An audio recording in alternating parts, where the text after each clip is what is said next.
બધી વાત કરી ધૂમ્ર લોચન અને ચંડ મુંડ દેવોને પણ પરાજિત કરે છે, હેરાન કરે છે અને બધા રાજાઓને પણ જીતી લીધા છે. અને એ જ વખતે એ પાર્વતીના શરીરમાંથી એક તેજ પ્રગટ થયું છે અને એ તેજ પ્રગટ થયું એટલે એ તેજમાંથી એકમાં પરમાત્મા ભગવતી પ્રગટ થયા છે. બોલીએ શ્રી મહાકાલી માત કી જય.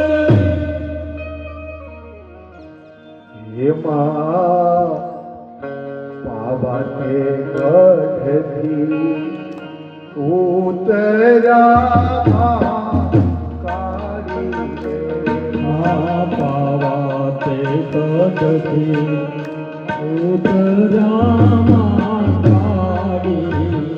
એ માએ વસાવ્યું ચાકાને એ પાવા